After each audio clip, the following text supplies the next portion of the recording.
सभापती महोदय, महाराष्ट्र विधानसभेने संमत केलेले सन 2026 चे 20वी क्रमांक 48 महाराष्ट्र महिला शेतकरी सक्षमीकरण विधेयक 2026 विचारात घ्यावे असा प्रस्ताव मी आपल्या अनुमतीने मांडतो।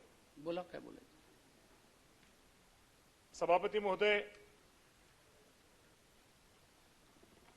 संयुक्त राष्ट्रांनी ह्या वर्षी महिला शेतकऱ्यांच्या योगदानाला जागतिक मान्यता मिळवून देण्याकरता 2026 हे वर्ष आंतरराष्ट्रीय महिला शेतकरी वर्ष म्हणून घोषित केलेले आहे आणि आपल्या राज्याने याबाबत केवळ चर्चा न करता महाराष्ट्रात हे महिला शेतकरी सक्षमीकरण विधेयक आणलेले आहे।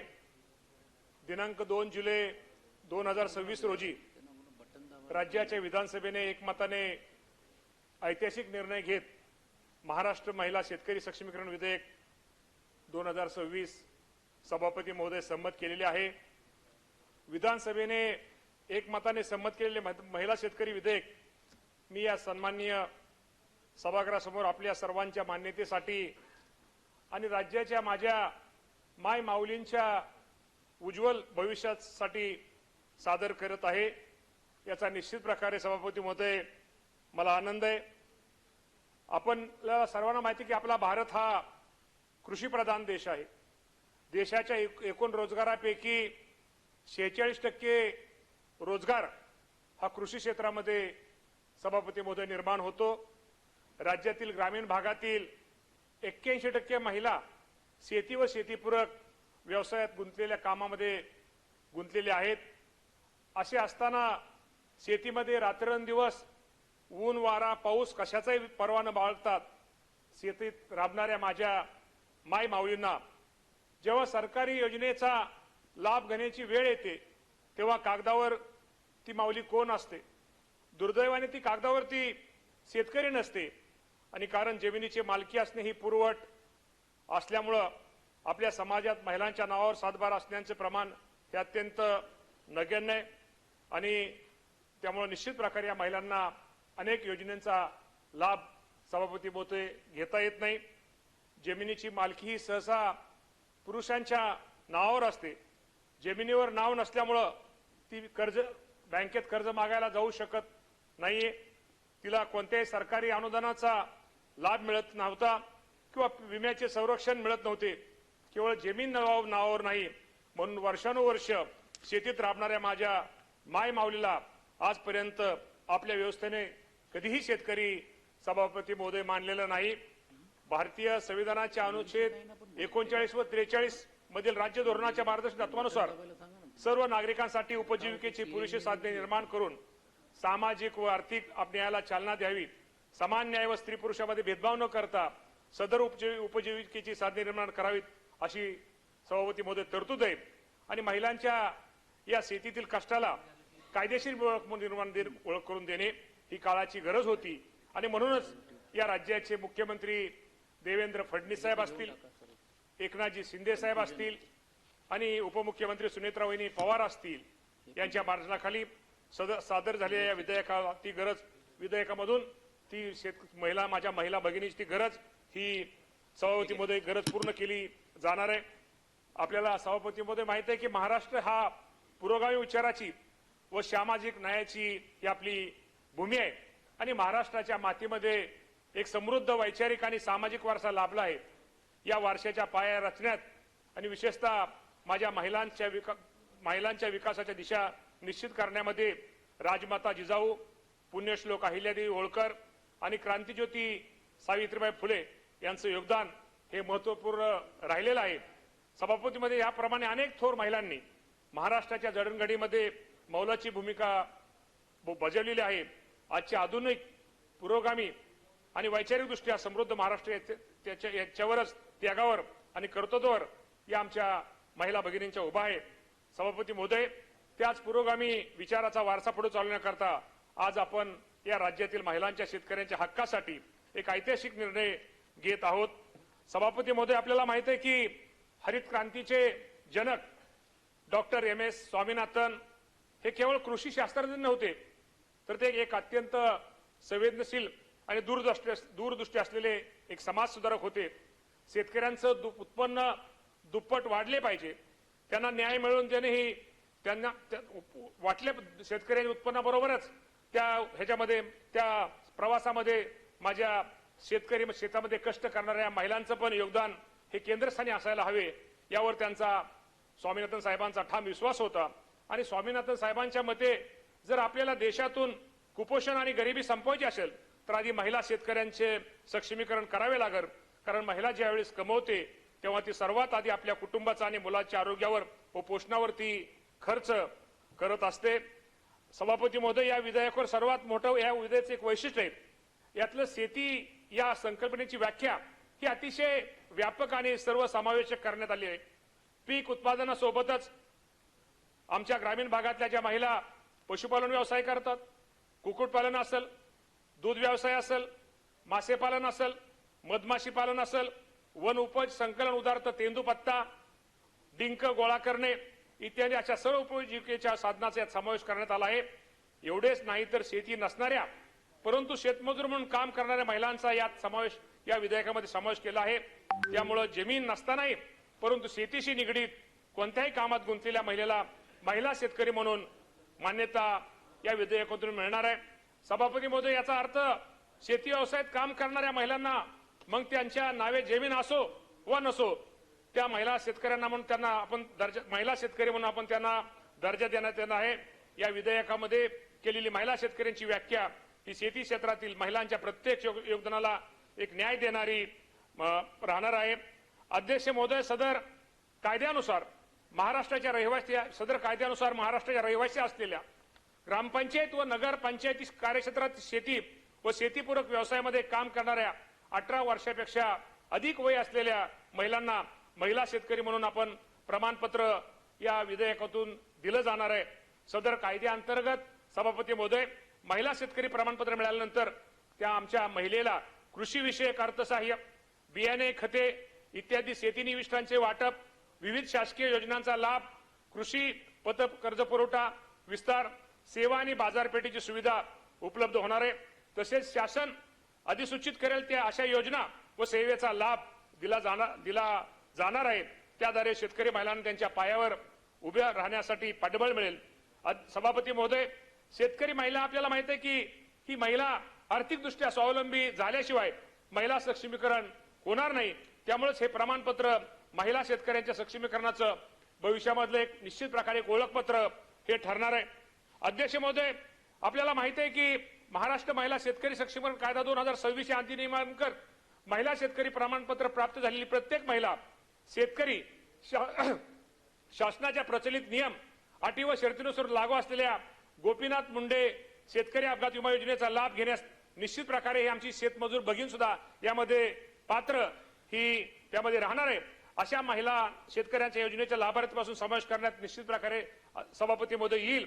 आणि अपघाती मृत्यू अथवा कायमस्वरूपी अपंगत्वाच्या प्रसंगी शासनाने वेळोवेळी सभापती महोदय विहित केलेल्या निकषानुसार विमा संरक्षण व आर्थिक सहाय्य प्रदान या विधेयकाच्या माध्यमातून आमच्या महिला भगिनीला मिळणार आहे.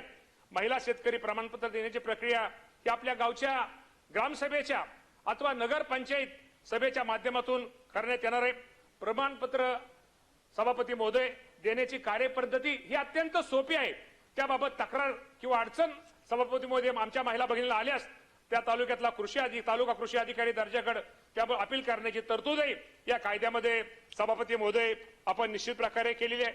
आणि मी दुसरं यामध्ये सांगतो की विनाकारण आपल्या सदस्यांचा किंवा आपला गैरसमज होऊ नये. सदर कायद्यामध्ये सध्या असत असलेला वारसा, उत्तराधिकार किंवा मालमत्ते संबंधात प्रचलित कायद्यामध्ये महिला शेतकरी प्रमाणपत्रामुळे कोणताही बदल होणार नाही. हे सभापती महोदय मी आपणास सांगू इच्छितो. हा कायदा केवळ शेती व शेतीपूरक व्यवसायामध्ये काम करणाऱ्या महिलांना महिला शेतकरी म्हणून ओळख निर्माण करून देण्याकरता व शासनाच्या विविध योजनांचा लाभ मिळवून देण्याकरता करण्यात सभापती महोदय आलेला आहे. सदर कायद्यानुसार महिला शेतकऱ्यांना मदत व मार्गदर्शन करण्याकरता जिल्हा व तालुका पातळीवर अधिकाऱ्यांची सभापती महोदय नियुक्ती केली जाणार आहे. महिला शेतकऱ्यांच्या सक्षमीकरणासाठी स्वतंत्र निधीची तरतूदही या विधेयकात करण्यात आली आहे. सदर महिला शेतकरी निधीचा उपयोग त्यांच्या कल्याणासाठी विविध योजना व कार्यक्रम राबवणे, त्यांच्या विकासासाठी वित्त पुरवठा विषयक उपाययोजना करण्यासाठी वापरण्यास सभापती महोदय येईल. सदर विधेयकात एकल महिला शेतकऱ्यांसाठी विशेष सहायता कार्यक्रम, कौशल्य विकास याबाबतची तरतूदही सभापती महोदय करण्यात आलेली आहे. याचा फायदा राज्यातील माझ्या एकल माता भगिनींना निश्चित प्रकारे अध्यक्ष महोदय होणार आहे. आणि या विधेयकाद्वारे महिला शेतकऱ्यांसाठी एक स्वतंत्र महिला शेतकरी डेटाबेस तयार करण्यात येणार आहे. त्यामध्ये शेती कामातील महिलांबरोबरच कृषी संबंधित पारंपरिक व्यवसाय, शेतमजुरी करणाऱ्या महिला शेतकऱ्यांची सभापती महोदय त्यामध्ये अद्ययावत माहिती ही संकलित केली जाणार आहे. आणि सदर माहितीच्या आधारे कृषी व इतर विभागाच्या माध्यमातून महिला शेतकरी सक्षमीकरणाच्या योजना अधिक अचूकपणे आखता येतील व त्याची अंमलबजावणी करणं सभापती महोदय सुलभ होणार आहे. सभापती महोदय, विधेयकाची प्रभावी अंमलबजावणी धोरण विषयक निर्देश देणे व त्यामध्ये समन्वय ठेवण्यासाठी स्वतः या राज्याचे मुख्यमंत्री ज्या माझ्या या महिला भगिनीसाठी मुख्यमंत्री महोदयांच्या अध्यक्षतेखाली आपण महिला शेतकरी सक्षमीकरण परिषद याची एक तरतूद केलेली आहे. सदर अधिनियमाच्या अंमलबजावणीच्या विविध भागातील संनियंत्रण व योजनेचा लाभ देण्याकरता मुख्य सचिव यांच्या अध्यक्षतेखाली राज्य संनियंत्रण समिती स्थापन करण्यात येणार आहे. त्याचप्रमाणे सभापती महोदय, कृषी सचिव यांच्या अध्यक्षतेखाली महिला शेतकरी सक्षमीकरण कक्षाकडे अंमलबजावणीतील विविध अडचणीचा अभ्यास करून त्यावरील उपाययोजना सुचवणे ही महत्वपूर्ण जबाबदारी सोपवण्यात आलेली आहे. ही त्रिस्तरीय रचना केवळ धोरण निर्मिती पुरते मर्यादित नसून समन्वय, अंमलबजावणी, देखरेख आणि मूल्यांकन यामध्ये महत्वाची भूमिका सभापती महोदय यामध्ये बजावणार आहे. सभापती महोदय, या विधेयकाचा खरा उद्देश केवळ प्रमाणपत्र देणे हा नाहीये, तर महिला शेतकऱ्यांना स्वतंत्र ओळख, समान संधी, आर्थिक सक्षमीकरण आणि निर्णय प्रक्रियेमध्ये योग्य स्थान मिळवून देणं हा आहे. हे विधेयक महिलांच्या कृषी क्षेत्रातील योगदानाला व कष्टाला अधिकृत मान्यता देणारे आणि त्यांना विकासाच्या मुख्य प्रवाहात आणणारे एक महत्वाचे पाऊल आहे. अध्यक्ष महोदय, आपल्याला माहित आहे की गावाकडची आपली महिला बहुतांश सदस्य हे ग्रामीण भागातले.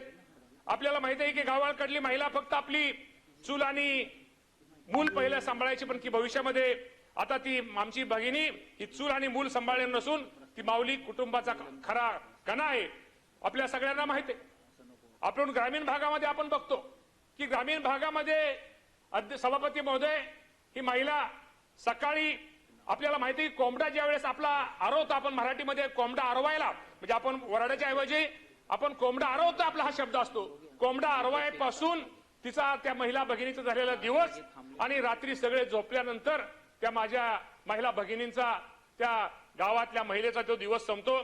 घर सांभाळायचं, शेतामध्ये काम करायचं, जनावरे सांभाळायची, मुलाबाळांचं सगळं बघून संसाराचा गाडा ही माझी महिला भगिनी ही ग्रामीण भागामध्ये संसाराचा गाडा सभापती महोदय चालवत असते. आणि ग्रामीण भागामध्ये सभापती महोदय ती माय माऊली कोंबड्या सांभाळते, शेळी, मेंढी, गाई, म्हशीचं पालन करून संसारासाठी चार पैसे ती साठवून ठेवते. आणि कुटुंबामध्ये सभापती महोदय ज्या वेळेस एखाद्या पैशाचा, एखाद्या कुटुंबामध्ये लग्नाचा विषय, दवाखान्याचा विषय, एखाद्या मुलाच्या शाळेच्या फीचा विषय, तीच माझी महिला भगिनी ती नवऱ्याला, त्या मुलाला, मुलीला ही मदत करत असते. इतके महत्व त्या माझ्या त्या माय माऊलीचं निश्चित प्रकारे संसारामध्ये असतं. आणि आडी अडचणीला तीच माय माऊली नेहमी त्या कुटुंबामध्ये मदत करत असते. आणि आपल्याला माहित आहे की अनेक आपल्याला माता भगिनी ज्या आमच्या मासे पकडून जवळच्या बाजारात विकतात आणि आपल्या संसाराला हातभार लावतात. तसंच जंगलामध्ये डोंगराच्या कडे कपारी जाऊन स्वतःच्या शरीराला, पायाला काटे टोचले तरी त्यांच्या पर्वा न करता करवण, जांभळ, मध असा गावरान मेवा गोळा करून ती माझी सभापती महोदय ती माय माऊली रस्त्याच्या कडेला बसून विकत असते. त्यातून साठवलेले 4 पैसे संकटाच्या काळामध्ये ती त्याच्या कुटुंबाला निश्चित प्रकारे सभापती महोदय उभारी देत असते. म्हणूनच म्हणतो महिला सशक्त झाली तर कुटुंब सशक्त होतं, कुटुंब सशक्त झालं तर गाव सशक्त होतं, शेवटी गाव सशक्त झालं तर देश सक्षम होतो. म्हणून महिलाच्या कष्टाचा सन्मान करण्याकरता शासन हे निश्चित प्रकारे विधेयक आणत असतं. अध्यक्ष महोदय, इथं मी निश्चित प्रकारे सांगतो, मगाशी अनेक सदस्यांनी आज इथं सगळे शेतकऱ्याशी, ग्रामीण भागाशी असणारे आमचे इथं बरेचसे सदस्य आहेत. अध्यक्ष महोदय, या ग्रामीण भागामध्ये शेतीमध्ये असू द्या किंवा शेतीच्या पूरक व्यवसायामध्ये असू द्या, ग्रामीण भागामध्ये महिलेचा खूप मोठा वाटा हा महिलेचा राहिलेला आहे. खरं तर बिचारी ती कष्ट करत असते, राबत असते, परंतु शेवटी जरी राबत असली तर शेवटी त्याचा वाटा किंवा कुठल्या योजनेत मागाशी मी सांगितल्याप्रमाणे ज्याच्या नावावर सातबारा असतो त्यालाच तो वाटा मिळतो. कोण असती होती महिला ग्रामीण भागामध्ये? आपण नेहमी सांगतो की ग्रामीण भागामध्ये आजही मी तुम्हाला प्रामाणिकपणे सांगतो की अत्यंत कष्ट करणारी आणि स्वतः जरी आजारी असू द्या किंवा काही असू द्या, पण आजारी असताना सुद्धा माझ्या मुलाबाळांसाठी त्याच्या कुटुंबासाठी आजारीपणाची पर्वा न करणारी कोण असते? तर ती एक आद्य सभापती महोदय, ती एक महिला असते. आणि या महिला भगिनींचा सभापती महोदय आपण त्यांचा कुठेतरी सन्मान केला पाहिजे. या उद्देशानं खरं तर आज खूप मोठं विधेयक आपण आणतोय आणि हे महिला शेतकरी सक्षमीकरण विधेयक हे आणणार हे भारतातलं महाराष्ट्र राज्य सभापती महोदय हे पहिले, हे पण आपल्याला आपल्या माध्यमातून सांगतो. आणि निश्चित प्रकारे सभापती महोदय ग्रामीण महिलेच्या कष्टात शेतीच्या कुटुंबाचे आपल्या देशाच्या समृद्धीचे खरं सामर्थ्य दडलेलं आहे. तरी मातीचे नाते जोडून देशाचे पोट भरणाऱ्या माझ्या शेतकरी भगिनीच्या कष्टाला दिलेला हा खराखुरा सन्मान आहे. शेतात पुरुषाच्या खांद्याला खांदा लावून राबणाऱ्या पण तरी हक्कापासून वंचित राहणाऱ्या त्या माऊलीच्या डोळ्यातील स्वप्नानं दिलेली नवी दिशा आहे. त्यामुळे निश्चित प्रकारे मला या सभागृहाला सांगताना एक अभिमान वाटतो. अशा प्रकारचं महिला शेतकऱ्यांचं विरुद्ध आणणारे मागास सांगितलं देश आपण महाराष्ट्र पहिलंच आहे. मला पूर्ण विश्वास आहे देशातील इतर राज्यही निश्चित आपल्या या विधेयकाचा भविष्यामध्ये विचार करतील. सभापती महोदय मी शेवटी आपल्याला एकच सांगेल, एक सभागृहाला एक आव्हान करतो. आज तुम्हाला मी सांगतो लाखो महिला आपल्याला खालचं पाठीमाग मला वाटतं गुरुवारी आपल्याला खालची विधानसभेमध्ये आपण हे विधेयक मंजूर केलेलं आहे. आज लाखो महिला सभापती महोदय वाट बघतायत जी महिला ज्या महिलेच्या नावावरती सातबारा, ज्या महिलेच्या नवऱ्याच्या नाव सातबारा, तिच्या नाव सातबारा नाही आहे, परंतु ज्या अशा अनेक महिला आहेत की ज्यांच्या नावावरती तिच्या नवऱ्याच्या नावावरती सातबारा नाही आहे, तिच्या कुटुंबात कोणाच्या नाव सातबारा नाही आहे, पण ती शेतमजूर आयुष्यभर ती काम करत असती.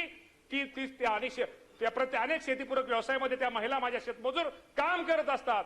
त्या लाखो महिला आज आपल्या या सभागृहाच्या निर्णयाकडे डोळे लावून त्याच्या निर्णयाची वाट पाहतायत की निश्चित प्रकारे या विधेयकातून आमच्या महिलांना कुठेतरी योग्य प्रकारचा न्याय मिळेल. या सरकार, हे महायुतीचं सरकार, देवेंद्र फडणवीस साहेबांचं सरकार, एकनाथ शिंदे साहेबांचं सरकार, सुनेत्रा वहिनी पवारांचं या माध्यमातून हे सरकार कुठेतरी माझ्या महिलांना न्याय देईल. आणि शेतकरी म्हणून आम्हाला ज्यावेळेस प्रमाणपत्र मिळेल तेव्हा या प्रमाणपत्राच्या माध्यमातून निश्चित प्रकारे आम्हाला ज्या शासकीय योजनेचा जो काय लाभ आहे, जो महिलांना कर्ज काढताना असू द्या, विमा काढताना असू द्या किंवा त्यामध्ये त्यांना अनेक योजनेमध्ये करता येत त्यांना लाभ मिळत नाही, तो लाभ मिळण्यासाठी ते प्रयत्न निश्चित प्रकारे करतील. कारण मी या सभागृहाला एवढंच सगळ्यांना सांगतो, सर्व सदस्यांना सांगतो, शेवटी आवाहन करतो आपल्या या अन्नदात्या भगिनीच्या कष्टाचा आदर करण्यासाठी आपण सर्वांनी या विधेयकाला एकमताने पाठिंबा द्यावा, जेणेकरून आपल्या राज्यातील प्रगत शेतकरी माता पिता भगिनींचा राष्ट्र सन्मानाधिकारी मिळू शकेल. एवढं बहुत धन्यवाद.